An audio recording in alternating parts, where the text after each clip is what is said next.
Amados irmãos e amigos, eu cumprimento a todos com a paz e a graça do nosso Senhor e Salvador Jesus Cristo.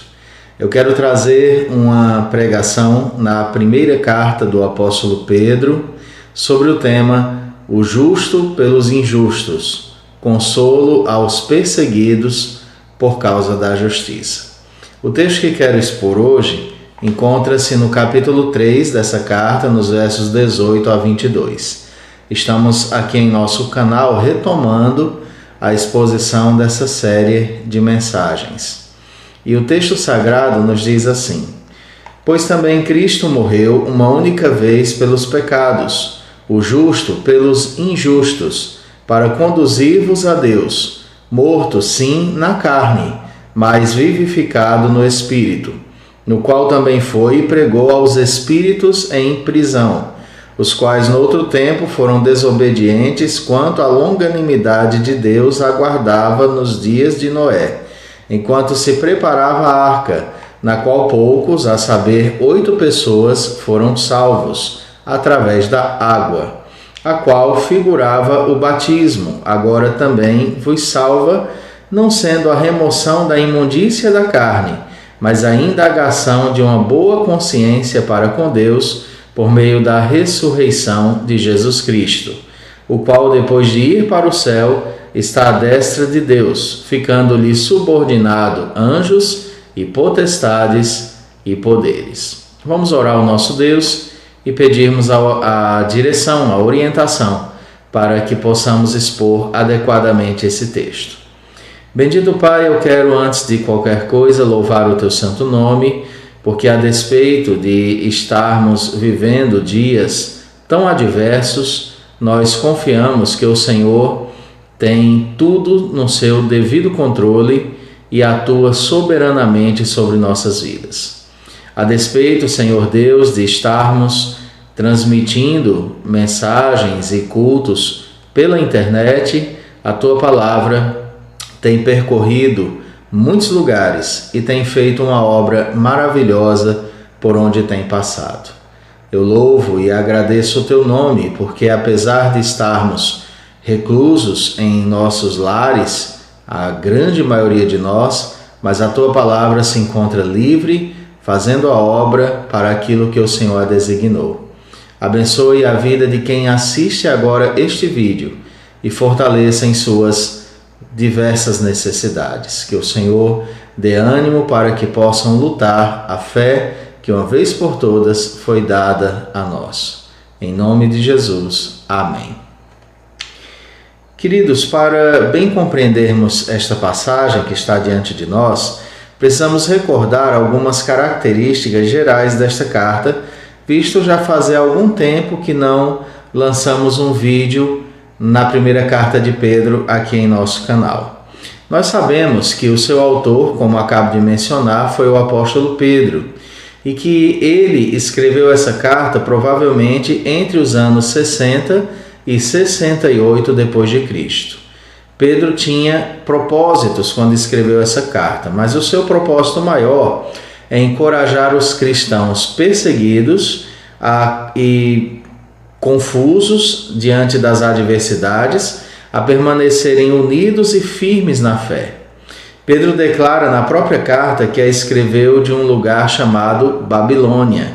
E Babilônia era a expressão utilizada pelos cristãos primitivos para designar Roma, a capital do império. Esta interpretação vem sendo aceita desde o segundo século como a mais coerente e nós não encontramos motivos para duvidar dessa interpretação. E ela foi destinada, no caso a carta, a cristãos perseguidos chamados pelo próprio Pedro, no capítulo 1, verso 1, de forasteiros da dispersão. Eram cristãos, tanto judeus como gentios, que haviam sido dispersos por 5 regiões, a saber, Ponto, Galácia, Capadócia, Ásia e Bitínia. Isso faz dessa carta uma carta geral, que deveria ser lida por diversas comunidades de crentes daquela época. E dentro deste propósito de encorajar os irmãos perseguidos, Pedro traz à lume algumas verdades fundamentais referentes àquilo pelo qual estes cristãos estavam passando. Primeiramente, os cristãos têm o maravilhoso privilégio de ver a grande salvação de Deus em Cristo Jesus. Em segundo lugar, o privilégio da salvação traz consigo diversas responsabilidades. Se você for lendo a carta, você vai perceber essa construção lógica dentro das palavras escritas por Pedro. Em terceiro lugar, os cristãos devem ser santos, amar profundamente uns aos outros e consagrarem-se a Deus. Em quarto lugar, os relacionamentos dentro e fora da igreja devem ser mantidos de acordo com os padrões de Cristo e não de acordo com os padrões do mundo.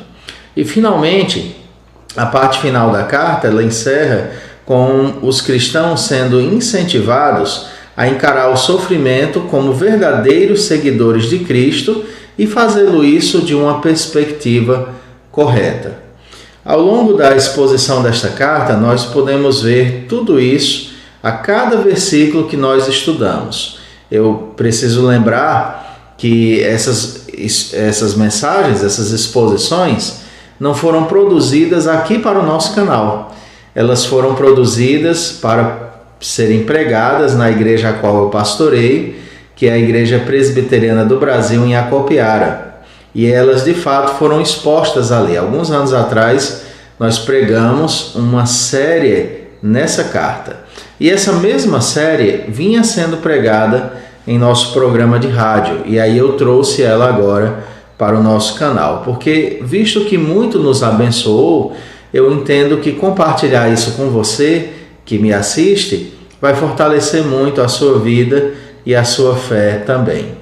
E é por isso que, ao longo da exposição dessa carta, nós podemos ver, queridos, tudo isso a cada versículo que foi exposto e estudado.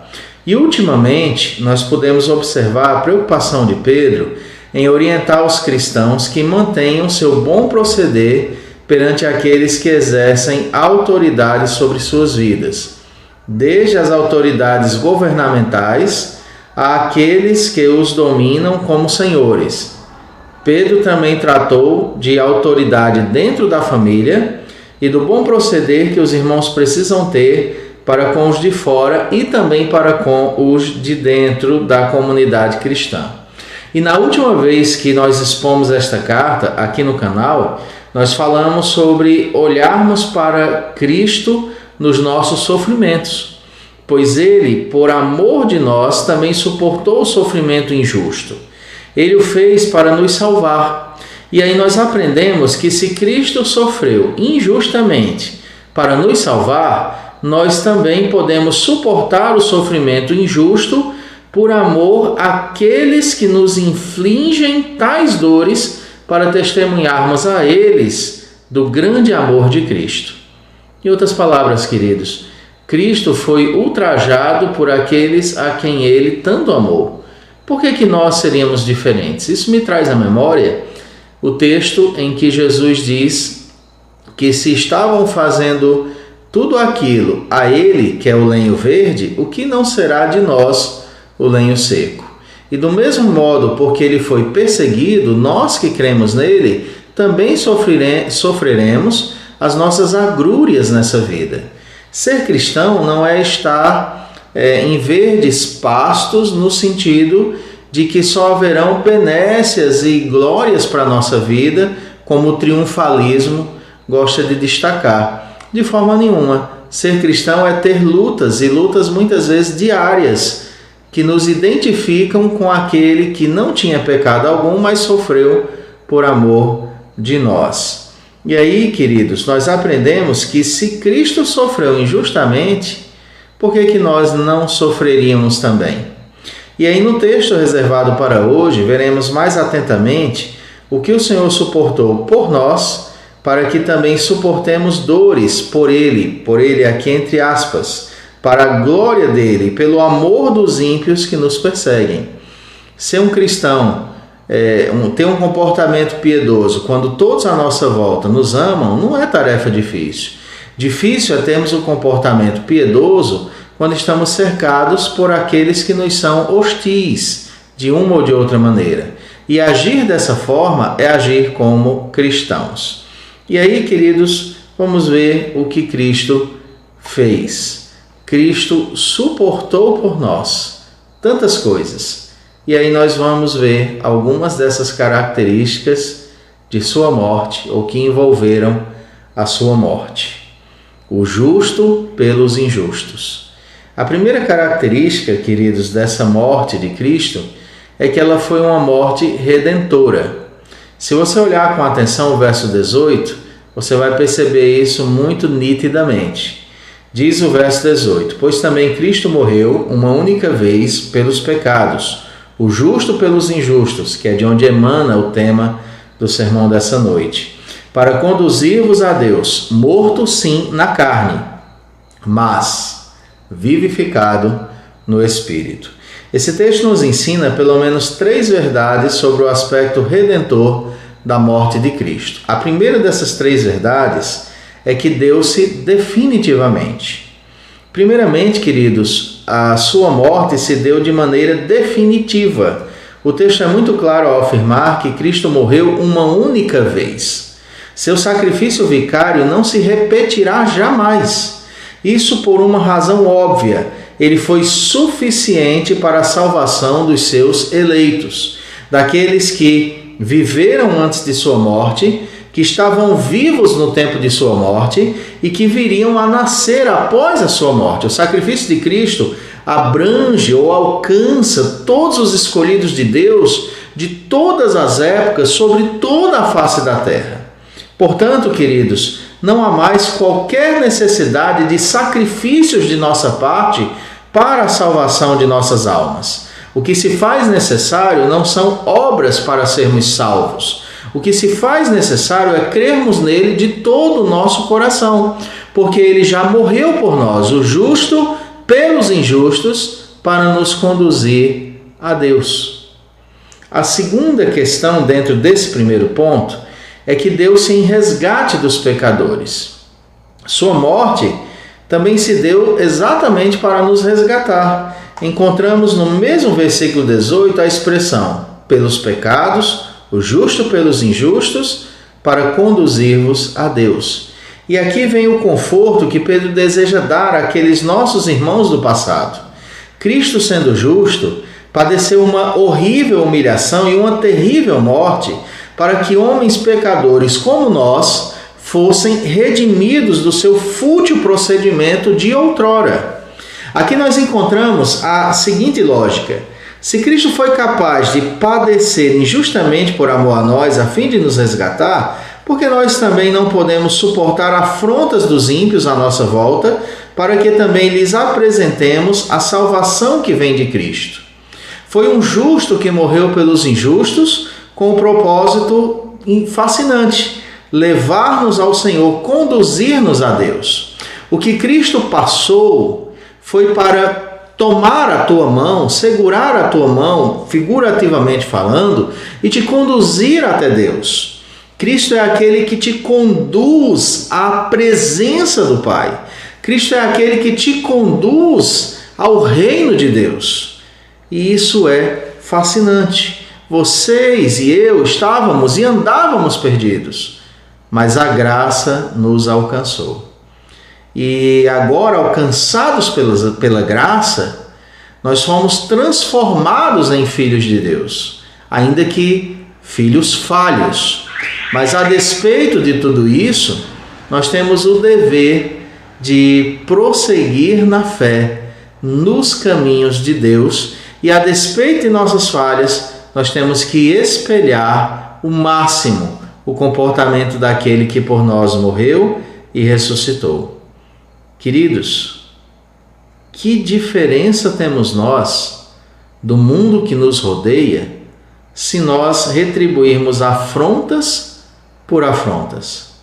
A resposta é nenhuma. Mas se suportamos as perseguições com o coração disposto a servir ao mundo que nos odeia, assim mostramos quem Cristo é e por que somos seus seguidores. Dentro do primeiro ponto ainda, há um terceiro aspecto. Deu-se na carne, porém foi vivificado no Espírito. A morte de Cristo se deu para que, cumprida sua missão de aplacar a ira de Deus por meio do sacrifício do justo pelos injustos, Cristo experimentasse a ressurreição, mostrando por meio dela que a morte não tem mais domínio. A morte foi tragada pela vitória, louvado seja Deus por isso. Cristo morreu, porém ressuscitou dentre os mortos. Paulo nos dirá que se com ele morremos, com ele seremos vivificados. Em Romanos 6, de 4 a 9, o apóstolo Paulo escreveu algo que tem um paralelo importante aqui com o que nós estamos colocando. Em Romanos 6, de 4 a 9, nós lemos: Fomos, pois, sepultados com ele na morte pelo batismo, para que, como Cristo foi ressuscitado dentre os mortos pela glória do Pai, assim também andemos nós em novidade de vida. Porque se formos unidos com ele na semelhança da sua morte, certamente o seremos também na semelhança da sua ressurreição. Sabendo isto, que foi crucificado com ele o nosso velho homem, para que o corpo do pecado não seja destruído. Aliás, para que o corpo do pecado seja destruído e não sirvamos o pecado como escravos, porquanto quem morreu está justificado do pecado.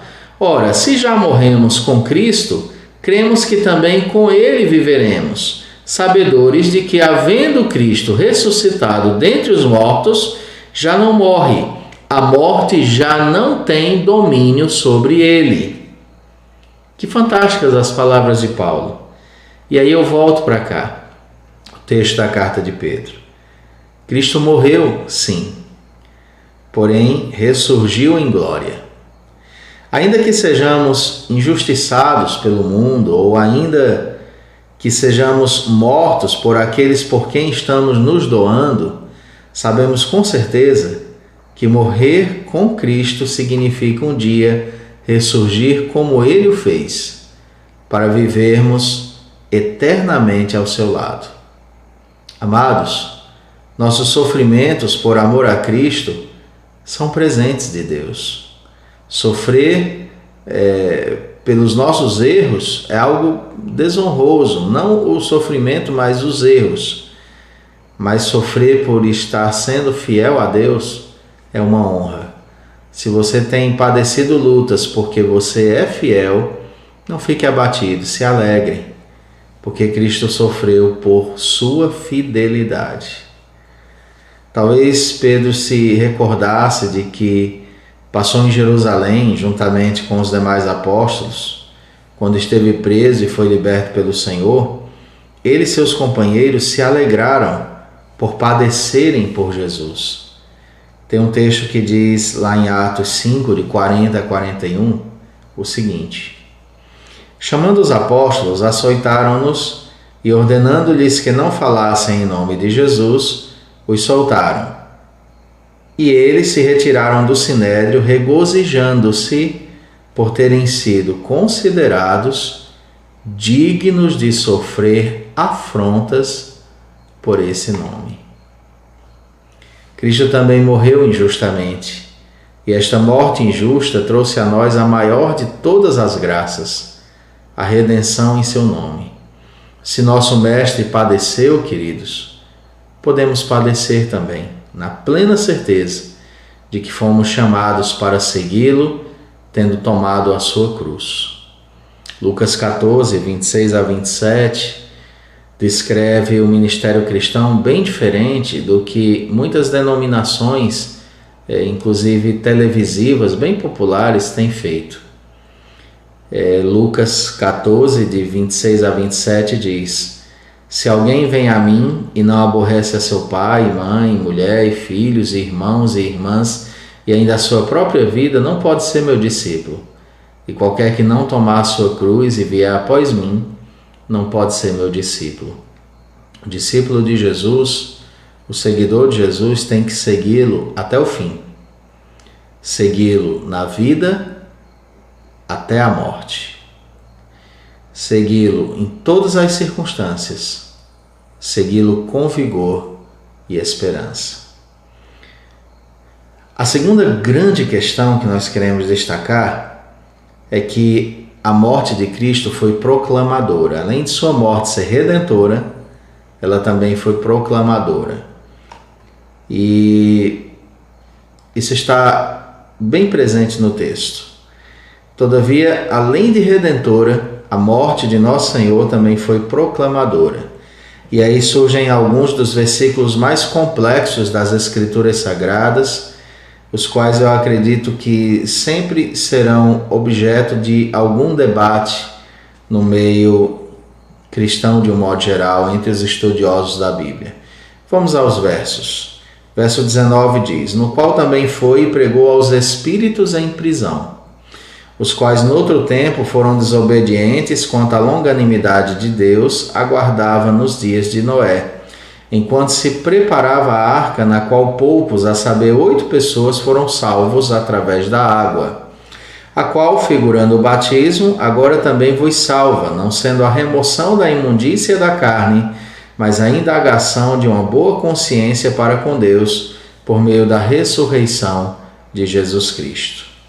Como nosso propósito é expor essa passagem e instruir os irmãos quanto ao que nos foi revelado, nós precisamos observar que, indubitavelmente, há 4 possíveis interpretações relacionadas a esse texto. A primeira interpretação é que alguns entendem que estes versículos se referem à pregação antes da encarnação de Jesus, ou seja, Cristo pregou por intermédio de Noé para os ímpios contemporâneos dele enquanto ainda estavam vivos. Há apoio a essa corrente de interpretação em 2 de Pedro 2,5, que diz: e não poupou o mundo antigo, mas preservou Noé, pregador da justiça, e mais 7 pessoas, quando fez vir o dilúvio sobre o mundo de ímpios.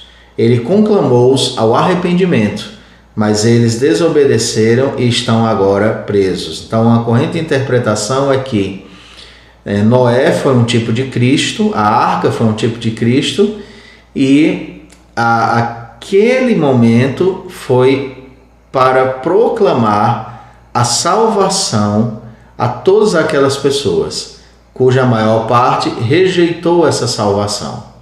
Então, Cristo teria ido a estes que padeceram e lhes anunciado o Evangelho ou lhes mostrado a sua ressurreição. Questões bem complexas. A segunda interpretação é que outros entendem que essa passagem se refere à pregação antes da ressurreição, isto é, entre a morte e ressurreição de Cristo, que se constituiu em sua descida ao Hades. Esse parece ter sido o posicionamento adotado no Credo dos Apóstolos. Uma variação dessa visão diz que Cristo anunciou sua vitória e julgamento aos espíritos dos ímpios contemporâneos de Noé no lugar dos mortos.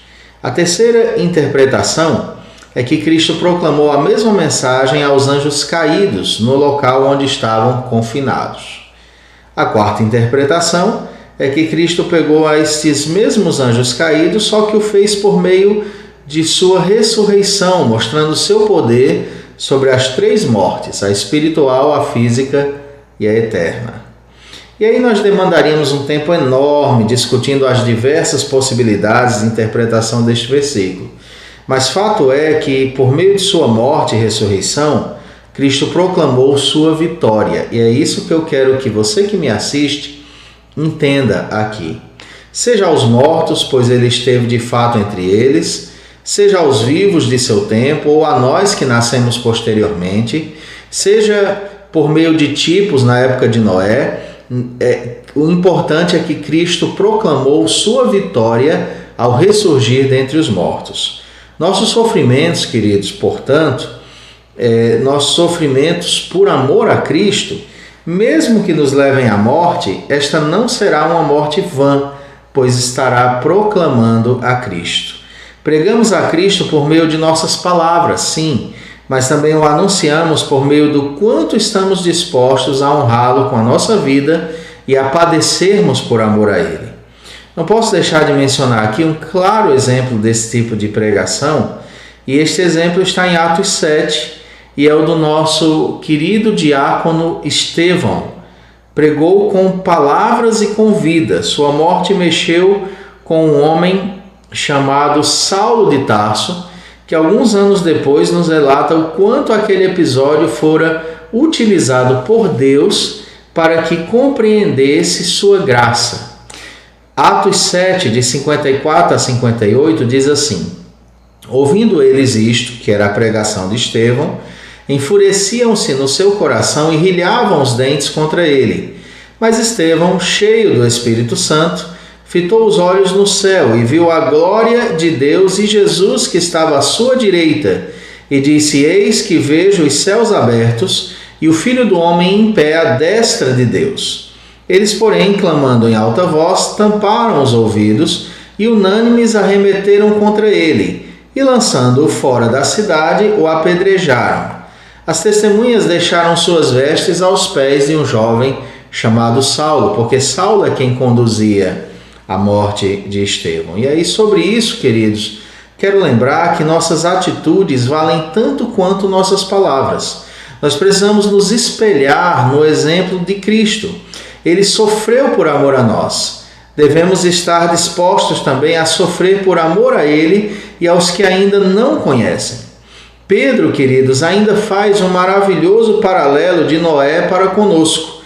Ele diz que no salvamento físico de Noé, Deus o sustentou nas águas do dilúvio, que prefiguravam as águas do batismo e a salvação para a qual elas apontam. Como o batismo, que simboliza tanto o julgamento sobre o pecado na morte de Cristo e a renovação da vida, as águas do dilúvio efetuaram o julgamento sobre os ímpios e também demonstraram a salvação de Deus.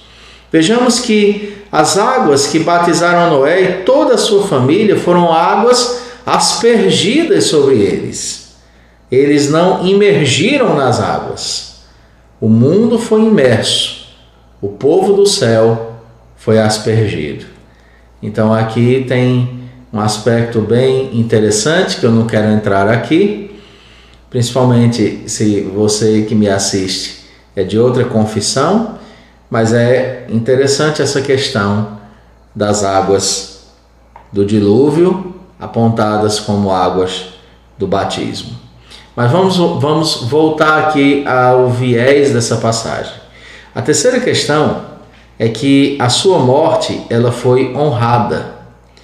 A sessão termina com algo impressionante. Pedro traz a lume a ascensão de Cristo e o assentar-se à direita de Deus nas alturas. E aqui ele nos faz saber que Cristo agora governa sobre tudo e todos. Ele reina soberanamente, diz o verso 22. O verso 22 diz: o qual, depois de ir para o céu, está à destra de Deus, ficando-lhe subordinados anjos e potestades e poderes. Quando morrermos com Cristo, aguardaremos também a nossa ressurreição para a vida eterna, e então reinaremos com Ele plenamente. A morte, portanto, não é derrota para nós, porém nossa vitória em Cristo Jesus. Depois da morte, aguardaremos a mesma ressurreição que o nosso Senhor experimentou. Paulo fala sobre esta ressurreição em 1 Tessalonicenses 4, de 3 a 18, eu queria ler para você. Diz assim: não queremos, porém, irmãos, que sejais ignorantes com respeito aos que dormem, para não vos entristecerdes como os demais que não têm esperança. Pois se cremos que Jesus morreu e ressuscitou, assim também Deus, mediante Jesus, trará em sua companhia os que dormem. Ora, ainda vos declaramos por palavra do Senhor isto: nós, os vivos, os que ficarmos até a vinda do Senhor, de modo algum precederemos os que dormem. Porquanto o Senhor mesmo, dada a sua palavra de ordem, ouvida a voz do arcanjo e ressoada a trombeta de Deus, descerá dos céus, e os mortos em Cristo ressuscitarão primeiro. Depois nós, os vivos, os que ficarmos, seremos arrebatados juntamente com eles entre nuvens, para o encontro do Senhor nos ares, e assim estaremos para sempre com o Senhor. Consolai-vos, pois, uns aos outros com estas palavras. Cristo, queridos, foi honrado na sua morte, que nós também morramos honradamente, tomando sobre nós o exemplo de Cristo. A morte de um cristão, de um crente verdadeiro, uma pessoa que andou com Deus, para essa pessoa não é uma tragédia essa morte. Ela é simplesmente o virar de uma página para entrar numa outra muito superior àquela. Eu quero concluir dizendo que entendo que precisamos viver olhando para Cristo. Se Ele padeceu, com Ele também padeceremos. Como Ele ressuscitou, com Ele também ressuscitaremos. Não soframos por causa dos nossos pecados, mas por causa de nossa fidelidade. Soframos por andarmos na fidelidade ao Senhor. E se sofrermos porque estamos fiéis a Deus, isso não pode ser um motivo de tristeza, porém de júbilo. É por isso que Jesus diz coisas que às vezes a gente esquece. Tem tanto crente em tantos lugares que às vezes estão esquecidos da palavra. Mas a palavra não mente. Veja o Sermão do Monte, Jesus diz assim: bem-aventurados os perseguidos por causa da justiça, porque deles é o reino dos céus. Bem-aventurados sois quando por minha causa vos injuriarem e vos perseguirem, e mentindo disserem todo mal contra vós. Regozijai-vos e exultai, porque é grande o vosso galardão nos céus, pois assim perseguiram aos profetas que viveram antes de vós. Que Deus te abençoe com essa palavra. Eu quero agradecer a você por ter acessado esse canal, ter assistido esse vídeo. E eu quero te lembrar que Cristo é o justo que morreu por nós injustos. Arrependa-se, creia nele. Você verá uma mudança grandiosa na sua vida. Tenha certeza disso. E se você está assistindo pela primeira vez um vídeo do nosso canal, nosso pedido é que você possa se inscrever. Nós desejamos ter um número maior de inscritos aqui no canal para podermos melhorar o canal. De que forma? Nós podermos pregar mais a mais pessoas e podermos transmitir alguns momentos ao vivo, que é o nosso anseio. Mas se você não deseja se inscrever também, fique à vontade. Mas que você não deixe de espalhar a palavra de Deus. Saiba que um clique, um envio, pode mudar a vida de uma pessoa. E eu agradeço muito a tua atenção. Fica com Deus, vamos orar encerrando. E se você tem o desejo de entrar em contato conosco, basta você comentar esse desejo aqui mesmo no YouTube, no canal, nos comentários, e nós entraremos em contato com você para lhe servir. Deus te abençoe ricamente. Senhor, obrigado pelo tempo que nos foi dado na exposição desta palavra. Abençoe ricamente quem a assistiu. Capacita-nos para melhor expor com mais clareza e que vidas sejam abençoadas por Ti como sempre. Em nome de Jesus. Amém. Fica com Deus e até o próximo vídeo, se Ele assim nos permitir.